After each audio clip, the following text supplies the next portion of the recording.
Madou Benet, il y a des monteurs de Sialo Kekin, que le premier, l'espoir 47 a dit le Tivier, table beau, hop, caca, toi, il faut que le premier cas, le moment, nous, toi, maman, le premier, le bem, n'y qu'on a pas. À Plaou, nous, toi, quelqu'un qui a Ghana, mais à Fiko, il y a belle.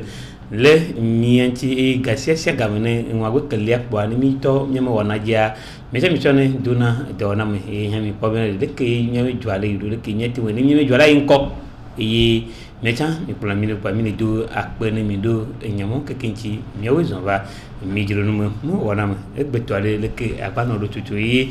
nya atoji na mi de kal ka blona mi mabe marque de soutien ke yi ni blona ko ri odi blona be unir Egbia, Echo, Nicho, Creton, Yassado Lukuji, Ve, Azazon, Yasso Dunsen, Miam Duplola, Fort, name, the cable or Duadole, Togo John, look na e Jualin, look na e, Intifafa, Avajamaloa, or Toison Legibia, Newati Todudu, and Colim, a door normal. Le Mamakia, Opuishinaya, Lake, a Chonabona, a be Yatazon Jiva, Lo Kukiluta, Evagro Abbey, a Martin, a will, Todu, Nicho, Nubana, Litiaman. Le chicken yado javaman que Andrea Gbe et yo autoju quand tu autoju de que intervini jawo ema wanado egbe ya no manani ezan de eviani mi jole ah pamaja sireke yi mblana mi koko na kude de que parti de coalition alors opposition na chan o to do yin so ya nyaba e chan mi jola ah pamaji ke Bien, miadokua analyse ko ajoyi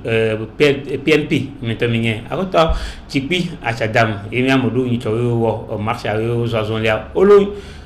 egbia o to kojojino le ko kojojo eye le keye no le no do la pamajo mia gbano mi na mi ezane chane mi jo la pamaja mia yo ga mi duna ni kenyi français fanyama ga Togo ga keye ne yi Benin Côte d'Ivoire oyi si vous voulez parler à toi le la doigt me le don me dit tout le yovo me gabo le que tout est gamin le noro o ya tronamia o ma tronamio e yi nyama gade ba ni ga ni kuma ne cho pare ati to prende e chandu pepemia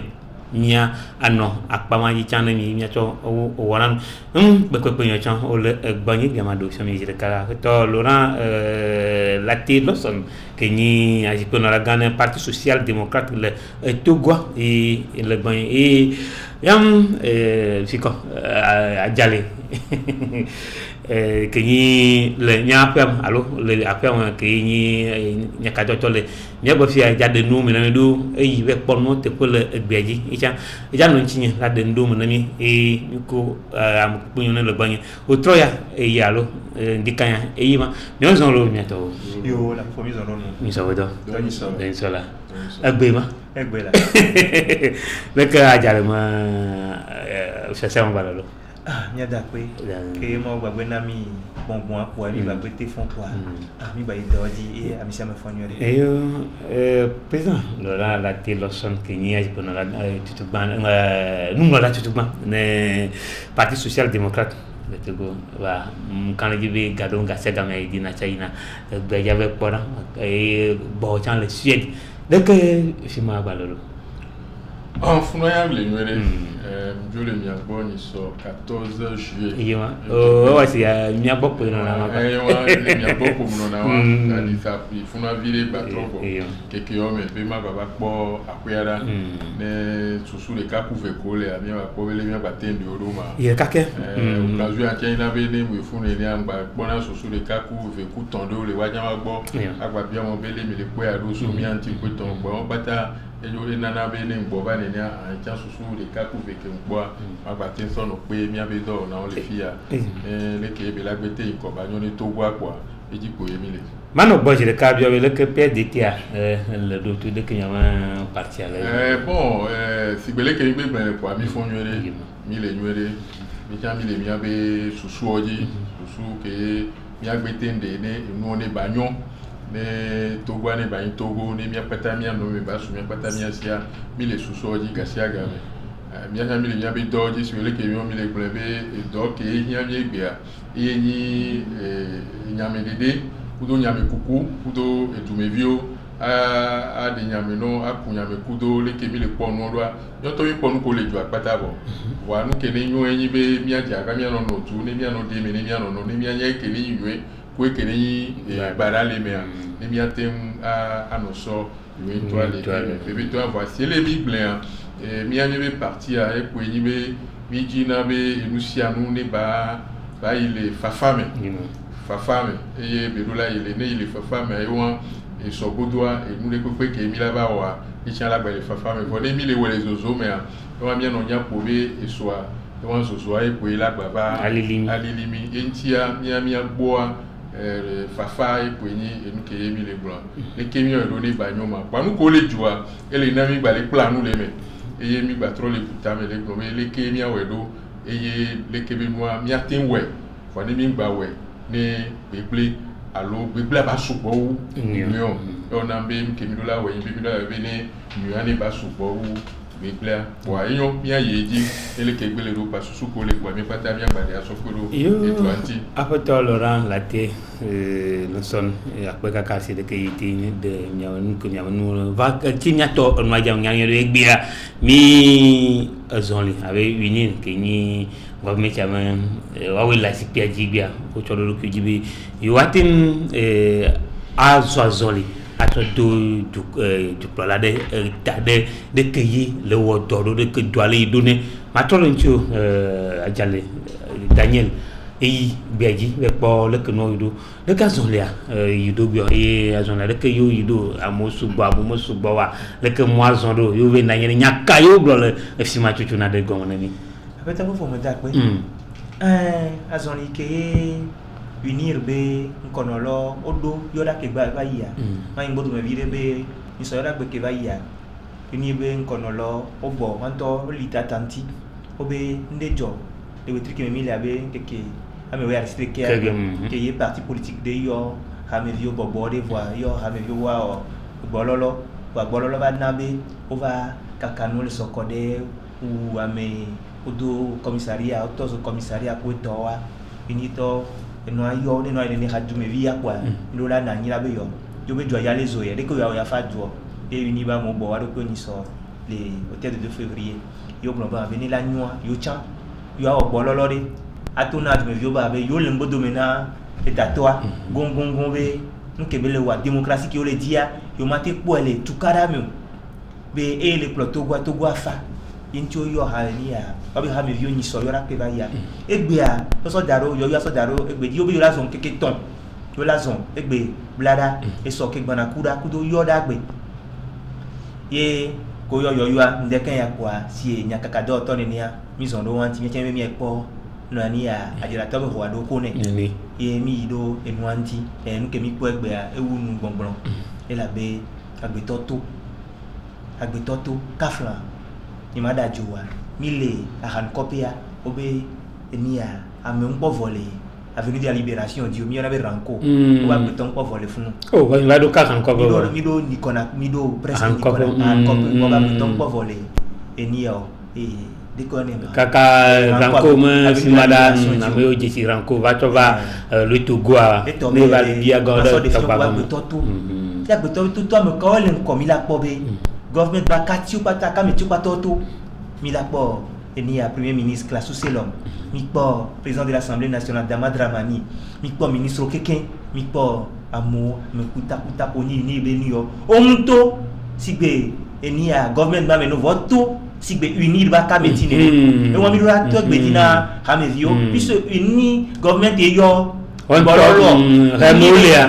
hake molia e yo bolo mi nyabe le dossier dumia e ni a si a demo e mi ona be droit de ni a DUDH e demo be no le dumia wala ti no e ni a haso some donc e ni a na te tudua oruna no haso sire ke apeto lona do be haso so ni na be PSDT a ni uni chan do to won ya me ko le plomia wa wo be de ke ni le wadua yo la nombo dominer donc ani ntiye government wa me o to egbea government ma mo alo uni ba mo va ko le government me ni tu po be o ila ko no me nyerebe on to se government ne no on to se government ne amani se ko ya tan mini anye ka to wa te bloqué me le ne mo déjà de demain ça c'est la mette non ka de fa o to be yo le unir me yo le bodo mena du pour la que ni uni be et ni ya président mais tout banto attends tout banto be de ke be le produit wa e jodina yo be e yi da baba ka be to gwa le fa e to gwa te le do lu mele ni ya eduta mi anya be mi ho enu ni ya bobo va yi ani pa perché va yi abodo pe ami be to go fa le nu pata ventia ne apeto forme le wo de dranvu anwe do e to gwa me fo wa be e to gwa matena ho bo ni ya bobo ku do fifi abere ke nu ojo ni so va ya elebe ele si be na to go viro jira do tito yo me na gbele yo me be yo mdi la tudu ale eni ya me mi nya ben ke hle e gbolo ke hle tukarava obo no trok bova conscient de 92 c'est non que ni wala ka blasi de à la face de que blasi de que vo mais quoi trop vedi kudo eni ya to go vi kole yo vo de wa de no ta wale kuma ba bobe le unir me ya le ma du nyawo ci ka le simare uni ga mo ve bo nyane blon nyande de mari nyamo lo ba blon lo ale yo pol na nyawo no ve blon le ga mo ve bo ari nyaka ve blon nyamo ve ko bo obe ebe yo ngbebe yo ni ya yo be ra bo bo ngbebe mda o trop réforme ke di ke mi réforme bi yo ra bo ngbe o yo la vun adi ble wi yo la wo noa ye be latina bi apeto fo edo asusu de jare ke mi na bi ke apeno awa na na tamina bi eto dodi le wo doa bi yo mdila wo noa ba ti ni apodi o yo wo noa nti bi yo gbe mo bi na we réforme inclusive et participative madame de vo on le sait déjà réforme ami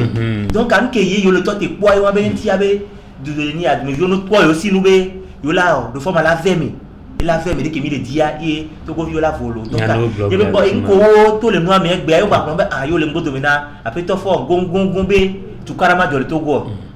be démocratie ya yo le azon les zonzo beni ya pe to fo le jagba ba zon woni no nya zon ni to ye di o le kaka da be yo le mbodo mena gongongolo ki ba bololo lo nde kan ya awuta jale fiavi ape kaka wi bonemi ma trova ya bio nya lulu ro ma va ma tede to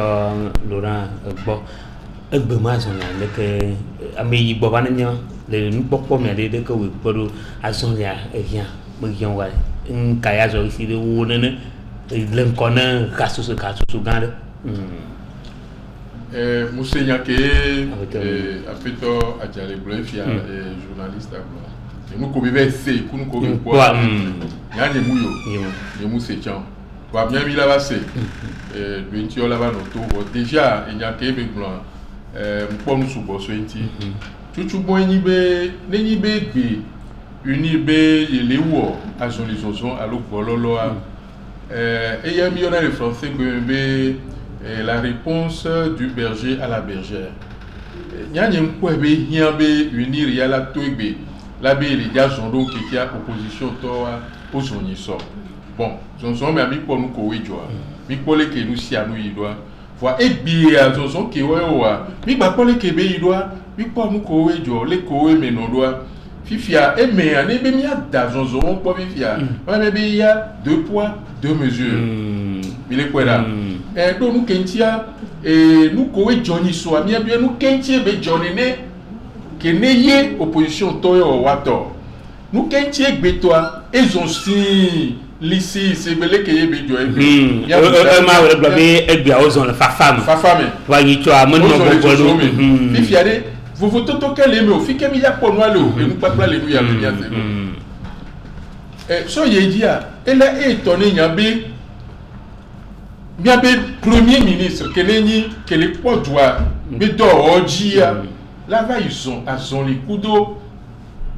et hamevio les gbeme kenyi et dorme bazangbe muni memelagbe muni kosiragbe et ye ministre sogbe président de l'Assemblée nationale sogbe et yayade musogo et todo et nubume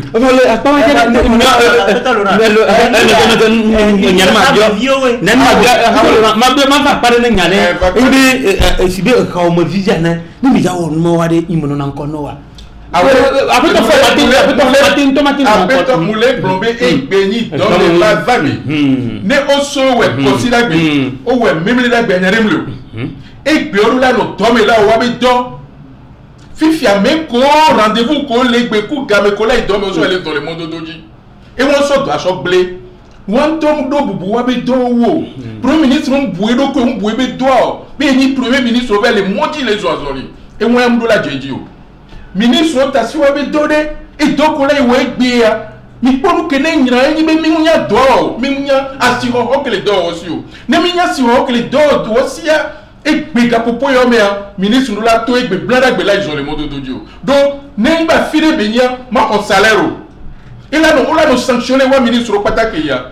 président de la République là son coup il a pobéré est-ce que donc ils sont assis là ouais be wa be do a on va be do to be ils ont abonné les néwa bidomi pe mu do ayo e jo fo le pomi et jo le odo ka popo wa me voici ministre over les sur le modo doji pour be directeur de cabinet et moi ya un défaut donc au moins wa be do et moi ya bien blebe mu sogbe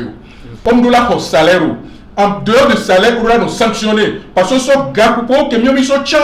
boni wo do la mia o so ga popo over les sur le modo doji ça c'est pas bon. Et avec il a tenu de faire et Jacques Nialo il y avait 14 ans. Vendredi, comme on s'en les. Petit fafa, il le dit. Kafla, il n'y a pas tant de fafa qu'on le dit. Ne te gomme fort. On m'a dit que dormir. Ah, vous me donc, à nous, on tient fort. Il y a des casseroles que le fafa, petit fafa, aussi. Et là, il y a un ministre qui a dit Monsieur Adjale, depuis moi, je suis contre cette façon de voir les choses. Il y a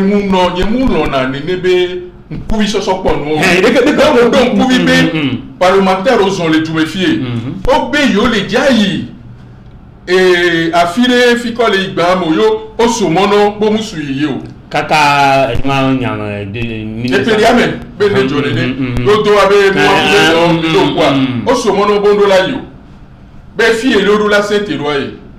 nous quintième y a nos 2 poids 2 mesures et en plus parlementaire wa mu beg mbonta ga mais y a pas be do wa jeno bi wa no mondo doji be yo le tomia be drapeau sur les hommes be yo leurs revendications et nous les a bien quoi de mi soso les players et donc au chaminade et donc me pembeni et y ma ba no point b wa ba bien ministre premier ministre président de l'Assemblée nationale et nous camerounais minière va les motos va les zones mi bon les zones wa be parti yo parti la zone plutôt les bateaux dans le gouvernement be yo le to yo gouvernement yo le to bele yo le dibe yo le di fafa et yo to le gouvernement be ko beni wa we to manya bo to le gouvernement be ko me on doit la to est parti à bien comme tout parti à l'économie et donc Camille c'est comme mon parti à l'économie parti mais il m'a fort tout le qui va au gouvernement alors parti à l'économie président les miens si gouvernement les miens si Assemblée nationale les miens si bien sûr autant les partis vraiment parti à l'économie dernier bien son nom pas sur d'abord parti à l'économie et on dit que est parti à la donne bonne voilà et nous est parti à matin de non la worde et donc que mission d'assis na on y a doit game ko bana donc on hodba bi o java wa onye et on est parti à tourner de venir sur pour ni wa to pour mi pour la so pour la tourner no pomia les mots de Dieu avaient parti à tourner au dernier n'est parti à la tourner on est et moi changement qu'un gros changement donc comme il y a tombé parti à tourner on va aux réformes et donc comme il y a blanc donc on est parti à la telle primée do gouvernement dit c'est pas bon le parti ne peut pas primer sur le gouvernement ah mais non du tout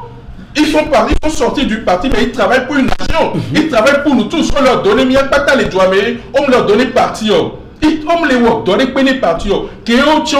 et yo le voit on leur donne Togovio pata on leur donne ouais parti donc on doit la to à son coup parti à l'égbembe on l'a tento quand mais les même les gars ben pas les insister même les gars pour considérer pour jour férié on l'a té ouais voir jour que on est donc ne mien tout fait na ouais mien on les tout fait non joue que bébé doit bien tout faire jouer on la tout la veille on dit ça le bon dodo enfin les deux derniers les dit ça ouais tout ça ouais tout ça il y a kana fia noan po de gobi bobo ya zone parce que apeto aidamba pompoa ele gblombe ele akete gblombe e so ya badogo vebe no go ami no sogbe ni ogbe yo po ni wato donc ami anote akane egbe za gbadone tobe ogba yo ami la wa voix kemi inu agbe ya ntoro mi fia bo kemi ka ke fia mi aso go so comme nous blanc kafla obe ne moko po eni ya mi abe TV ni a bien télévision, chaîne nationale, communiqué de Tony, son ministre de la décentralisation, de communiqué de Tobé Néné, à son isogame Veyanani, nous à Benya, B, à son intom bananio, et Queen Bananio, bon bananio. Voilà, ni à journaliste, même comme ça le port, Yamyane, on pointier. O do fi o mo ko blon bi mi ya tu cho alo mi ya tu wa ke mi nu agbe blon mi ya no vi o mi agba to so lo wa so le we so de po e bebe abe ami vi o no so gbe jare ni yo mi asi no po wa to lo ke bo pe mata ke ma gba tro yin aji be ke no ibobo yi so uni to ibobo yi so be o ja dogo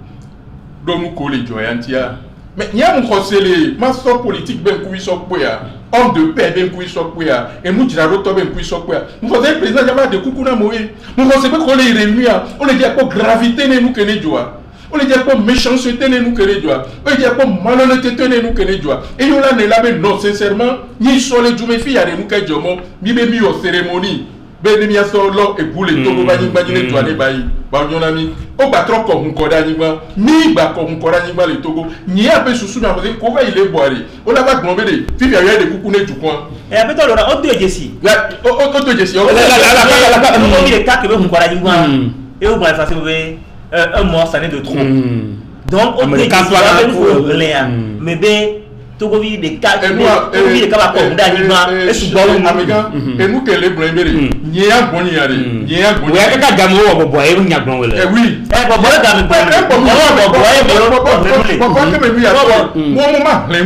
mi mi do président de la république là et nous que ne joie Togo et moi jolé là Togo vient coup là nous jolé du mais mi le no ko ma le gbon do là que joie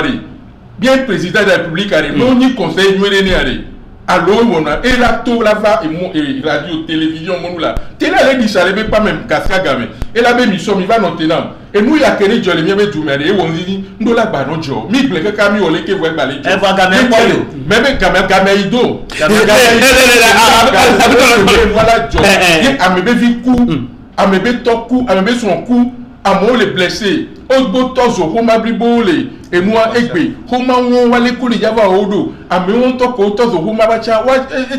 jiyan de wa tono e ye mo pata joare mu yin be de wa no te ba o wetri to ke mo ba no blonde et moi le jo la firi ko pe pa nu ke jo na mo a mekele plot wa tona zereka kwala be le enu ya ne ileke ne ke wele be la tamyo wa azonike opposition be ya ba zoni soare tamyo wa la kushi de me la be muyon ka ene awajo ni a tukara ja ko menene ya aweto ena nani la pa zon les zon me ke jago me ke do ni ari to mi to je sibe ke no ajo zereka ya ministre to over to bara ku to mo on de no na to go vio ba ne to ale ni popo ni peut-être bien avec ta toi du pola elle est quoi avec nous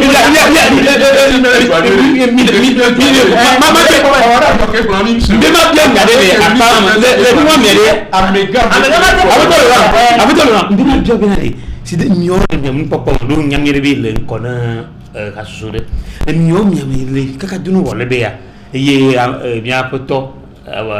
du pola e be ya tintu awo blonye mu tintu ade susu komi me de dada ati suisi le wala be ya tout de mu no jojo le choix ne ade susu da me ko e no président public e le pense e ti yamare si de que mio mi ne ting ben ne mi do chuchu bori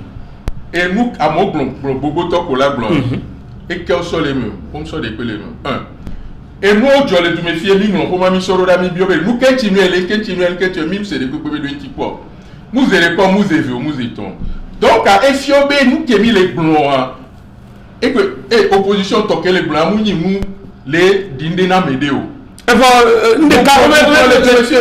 on a mon somme sur les portes corsia, mia du sur les portes corsia. Autant que ton corsia, et bien des bébés, mais poda, nous sommes beaux. Nyamba potom, les glosandés avec ministre pour ministre là pour nous prouver. Et tu en as les jours, mais les poètes. Nous, comme les gloires, nous veillons sur le Togo. Et c'est rentré dans l'histoire du Togo. Et en plus, Kenyambe et Tounou, dans l'anglais Togo pour nous pourquoi. Et tu as une histoire, mais. Voilà, il a dit Diranou sous Bordeaux et non, il veut toi, il veut toi là, Diranou sous Bordeaux. Et bien, nous pouvons là, Diranou sous Bordeaux, les Duyamene, Doumevio, les Capopos, Zoya, mais qu'elle est noire, les Doua. Mouniou, ils ont les montis ministres, Wato et Béa, et les Dirané Pépero. Moi, je n'ai rien d'eau. Nous avons Dirano Fifio. Saoubé, au lieu que la toi, président de la République, Tova Télé, Martin non, et Télé, à chaque fois, c'est la police, Ado Radio, à Blébélé, à nous et Jovo. Mime le dit là, mais au Barakwa, mais qui va mieux. Voilà, nous qui sommes même d'amis point. Mime le dit Fafa, on est quoi Fafa de Noamé. Et nous qui sommes les dit, il a dit Yodo de Kamia point. Il y a mis les sous-sous, il y a Diranudo. Voilà, c'est parce que nous, les Soramio, il y a Tibélé, à Bétoiré, des Bédina, Popona, sauf Farame.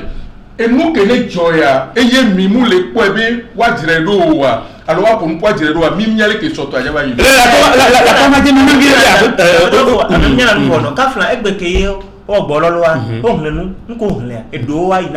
il n'a pas de tatouage. Donc, il y a encore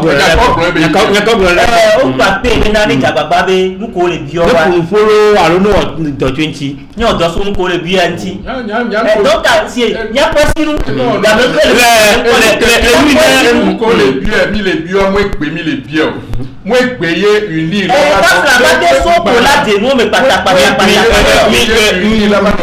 Là-bas, non, plein ami B. Ne ba ba pointi be le kiko nous kemi les blancs et kemi les biens les biens au vom les djejo et nous que jole miabe du me considère de kava yade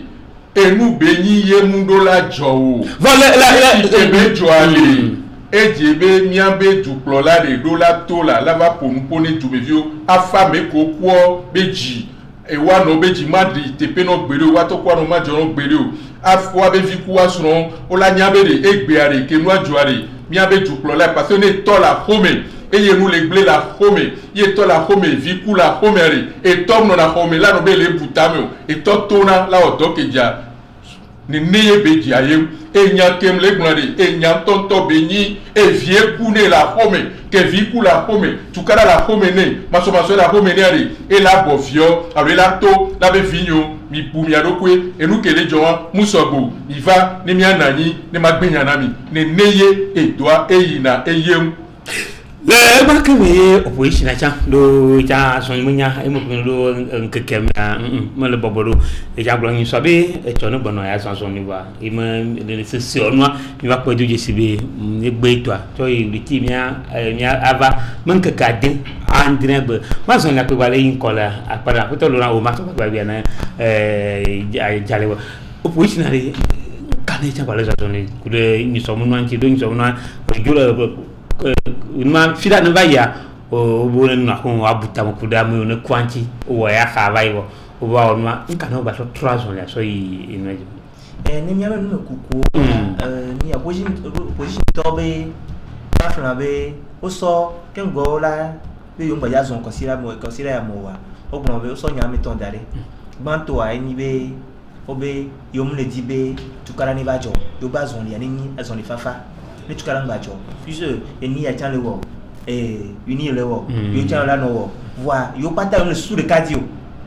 et là tu vas na ba be ba ni ya e di la ba hozo zon fafa ko ko le bon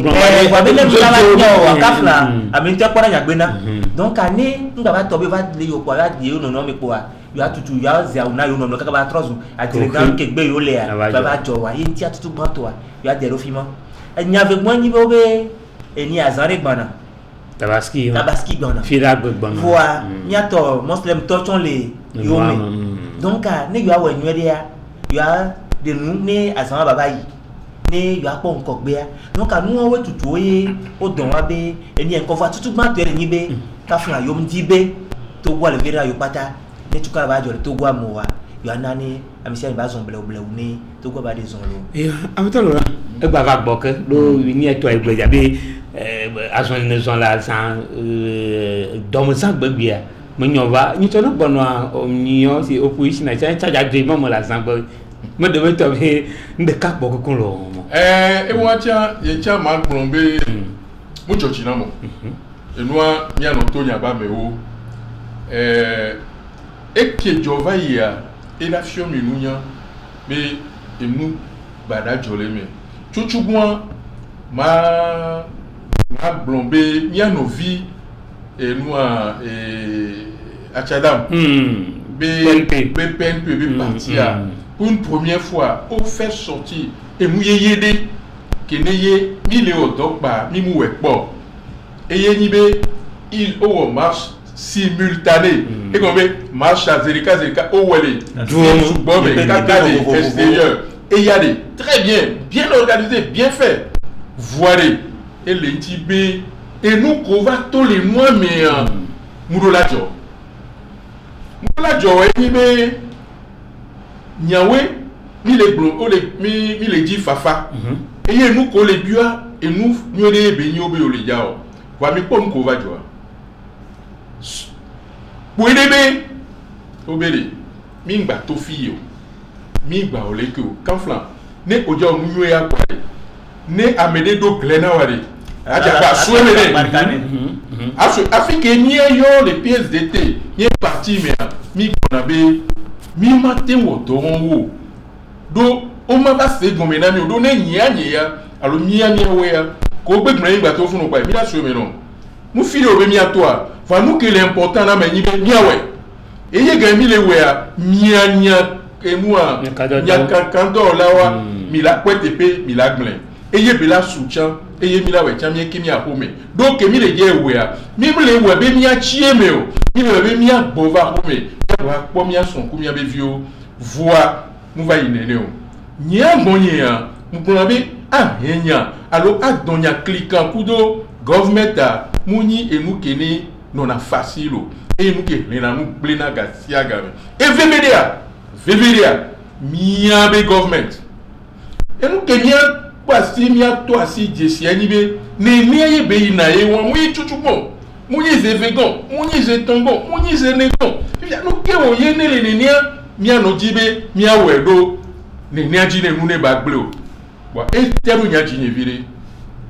wa nya matone tonye o bele nenyi bo badu ebe yo awe kwere mi awe ne enuke joya ngbajo hon ne olebi onu mso le na o kwanu ko na mo o protester na ne village la ko me bele bi onu o mle ne o ele bi o de ya to kan sisi de ya to kan sisi no mi o to le ya trop be le mondo to me donc il y a au mouté les satisfaits des vieux elle a pas mal tout le bloc il y a Johnson il y a le gamme les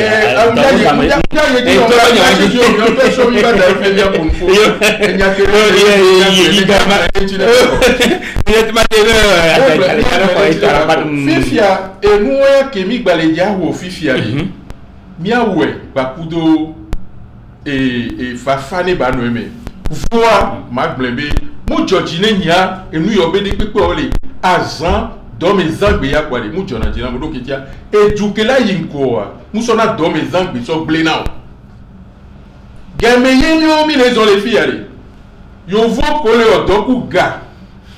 e ga le monde are aux États-Unis wala be ya eye o poto le ga poporio me npo zare fie mu le kenon e yo ja to do o yo ba les gens on li pe do les gens ont voilà il faut dire aux on a moto be mi pone jeje le il faut dire que aux on a ne pas mon on a moji avec les États-Unis à l'osima gouvernement et après wa président on pas motu la si pente dans la zaine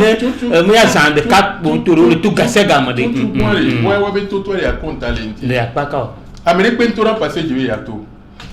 no be ya to ya ta file to ne fio be bateau Mateo voilà ne mi ngone ola ngno itinéraire ko ya toi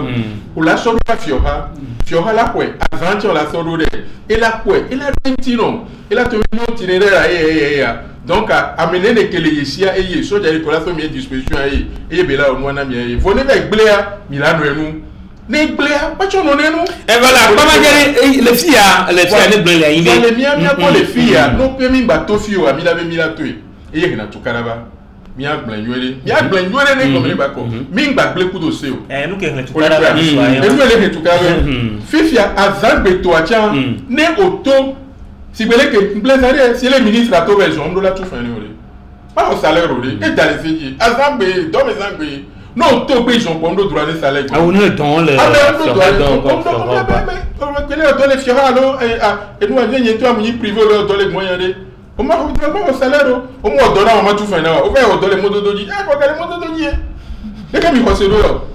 et on s'est passé les tirs et c'est plan de pépé va même dire contrat travail bien c'est plan oui o ma ko nya pe to même be va donner bien va donner comme les tout fin le truc coucou on va pas blé doit d'aller be ils ont les modo doji va nous va les un to bien le bover pour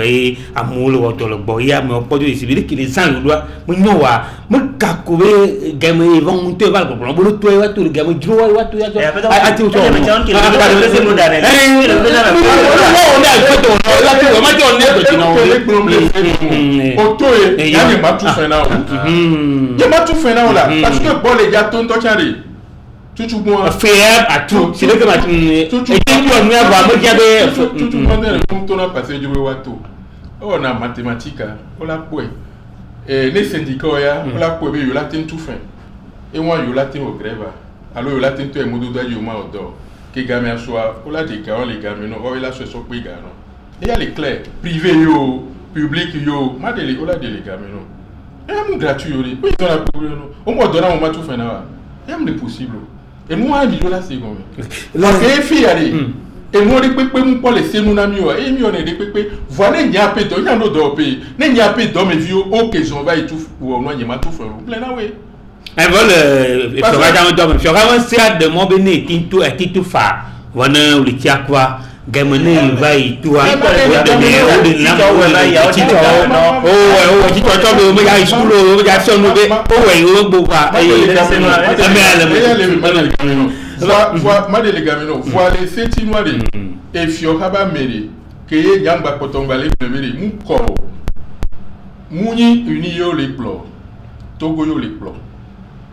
Mia pata o les plots, comment on a filé les ondes d'intio.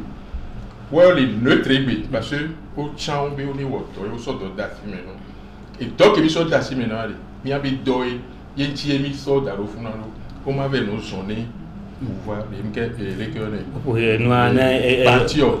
Donc au temps d'awadia au ben pouvoir les zones. Oui. Les gamins au ben pouvoir à pober render les jobs. Yem yoyi wa pato en tant que ministre. Yo tobe yo ayiwo. Zonzon pour manifester il y a des nyamenamia et nyabwe et il n'a qu'au blanc nyamule purintinto ne pouvoir être toi donc netia nyabwe venez partir et toi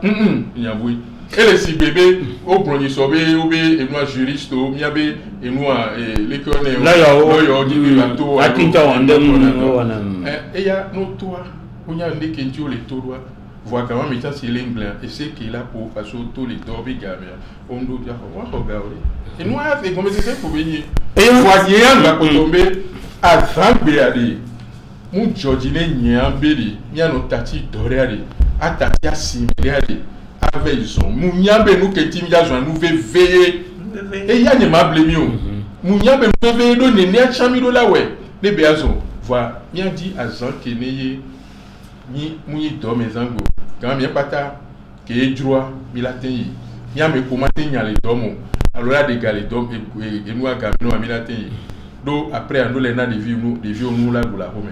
donc on chami do la poe nous la do nous la tout fin nous la tout refait nous la tout électricité nous la tout si fin bien bon pata nyama ko na c'est que yo bleu na we constitution alors wa tro asile senon ci ne wati na to go ageze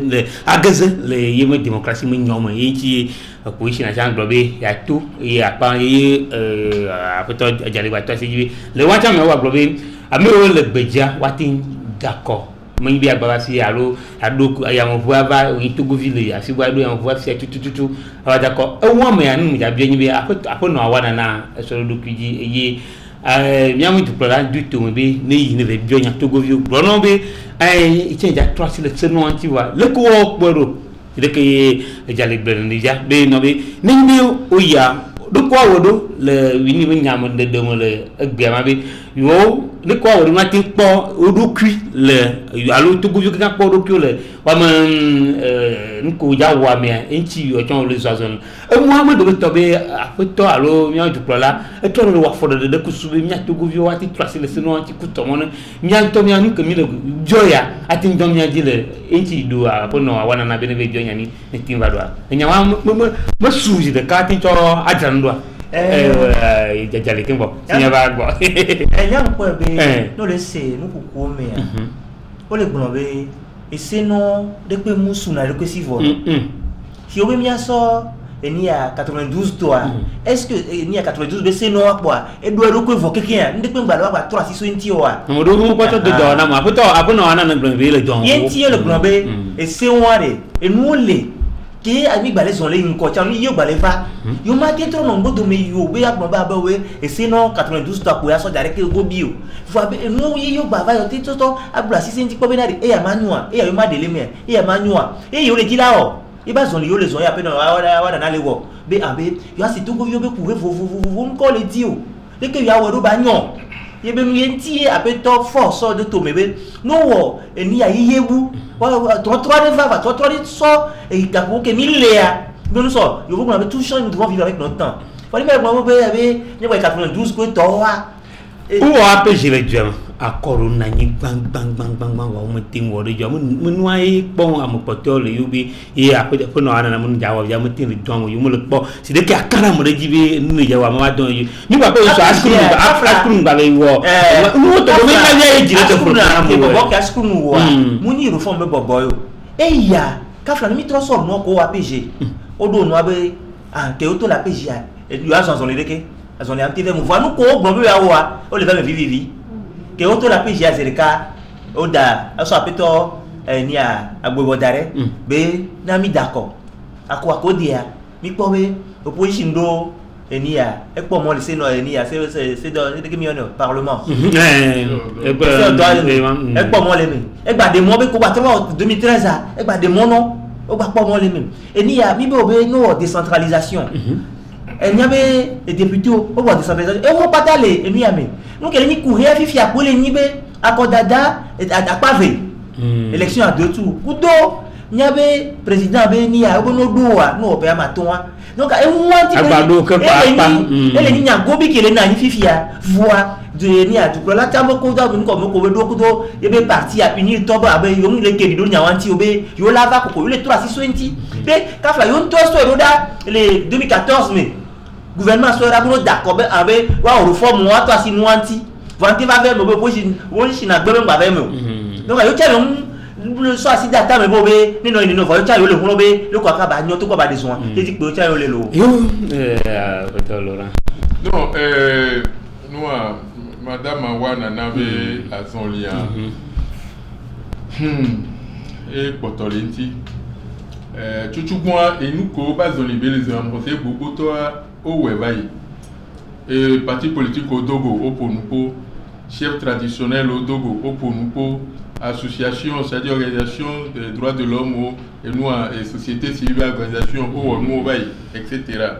wa e gbefia e va nyabe e le di saleto e tuo me va le Ponupo kwa me e nu keneye e njibe ma blo enyibe ne nyam so nkuvin kwa be sadidi won wa e bonye sadidi won gamegugu kudo gakugwe do nu kentim le kwa be sadidi gamegugu kudo e gagugwe le nyibe no ve ibole kwa me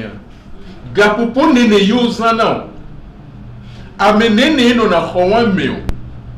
eye amenene tembio na nya yo tendo na nyanti neo nyan ke ina réunion wa nyale ke gapo le ke milazan komi onu amenene ke la gwa kwa voile nenyi be ojibe ya odo ya nwere ne ba son soirée amole technicien le do violé et étudiants les automnes les odors on aurait pu créer commission d'arrêt année délai centaines de millions que les ont on l'a zébi d'agneau un tiers donc à meonti bah ouais tu l'as tout fait non et y on l'a zone là il va dans gapopo gbangban nkeke gbangban do mi sugbon ya gbe to le kemi yan yin me le ko je boro ko me le bio yin je wanre yin agbon yan rien de pe ya to le funu vo so ye ji ani be mi mo nya agbon yan e nu pataki mi le bio egbere mi ayi référendum ne c'est non bu na ja glo wa mais il est clair parce que nous a devenu brefia moi nous kemi le plan boye nous kemi et penene kemi o fifi kudo 1992 mi po penene kemi o voir aller que nous les nous ami boy agbe aller kemi les ami boy mais et nous la constitution nous que là na boye mi d'accord bu atro so nous yeye bu dome atro jae ko blaro est-ce que ayi élection une fois renouvelable à un seul et non mais mon les Togo violents la Duno, les Togo violents la Bonbon, les Kémilo, ennemi à Siamé, la Yonamio, les Kémio mia créé d'or, les ça dit mais et nous les mia si bang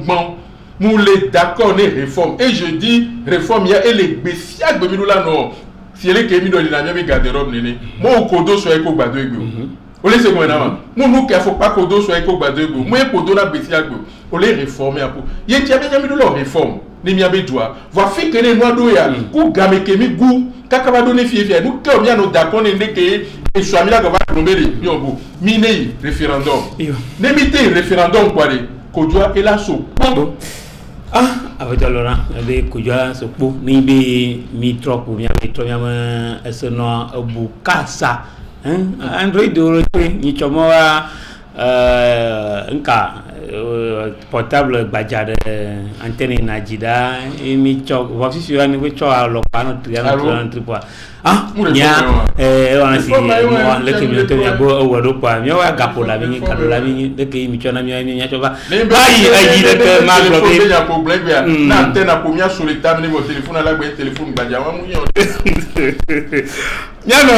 gawo ya go do mi baba ya me gawo yo gbo viticule ku de Togo Ghana malamo Benin Burkina Faso Niruputa Kenya Côte d'Ivoire yo le Sénégal et yo moa man to o moya mi do jisibe se fa yo na ba mi wa ko do jisibe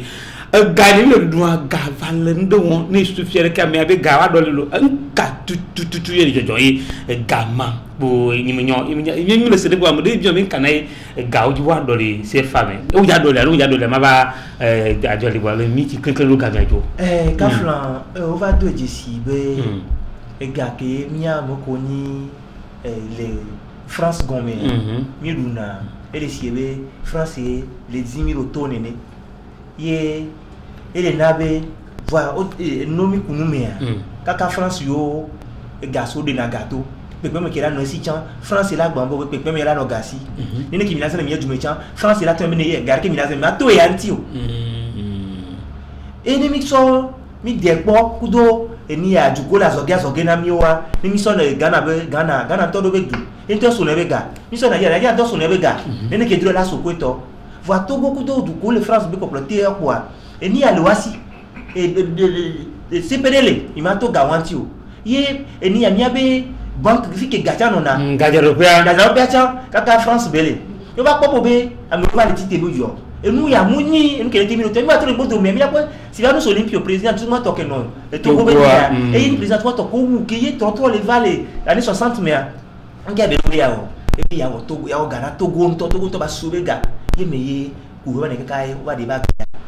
donc any ndeke ye egbene nya wa va kwa tito to na fio ka fa la ba kwe fi an keke yo me a o ba le de ka yere le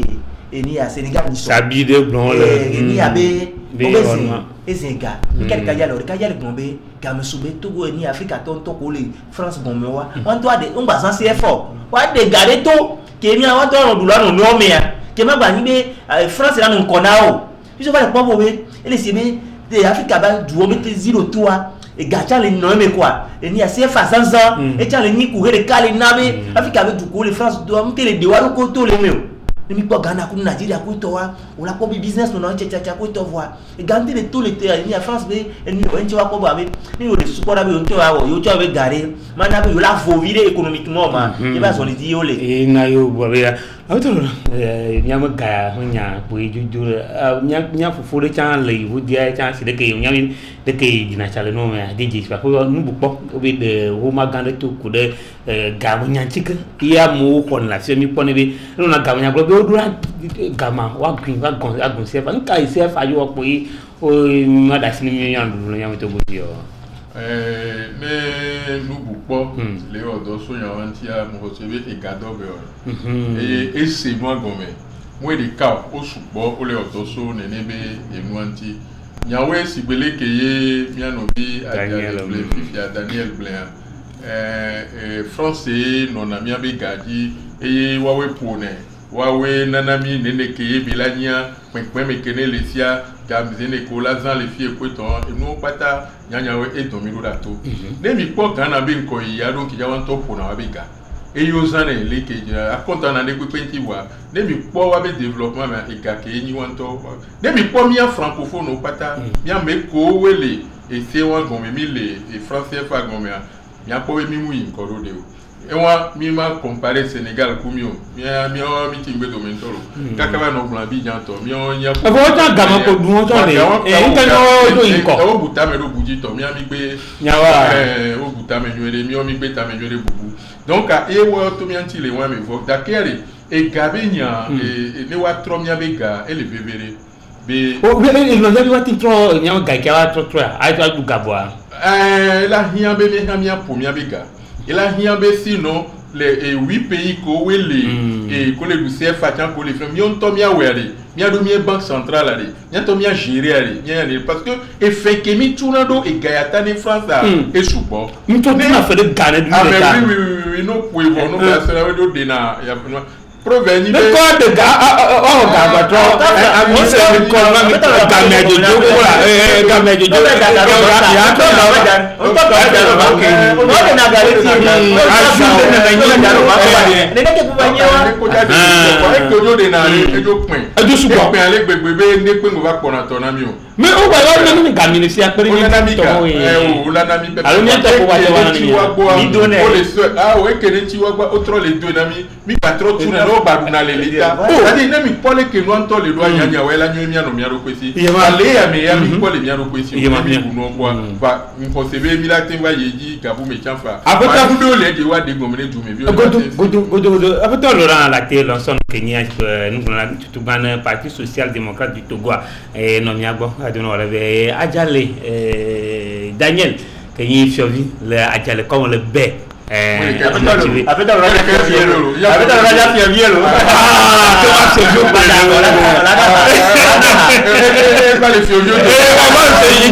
Ok, comment dire, nous allons nous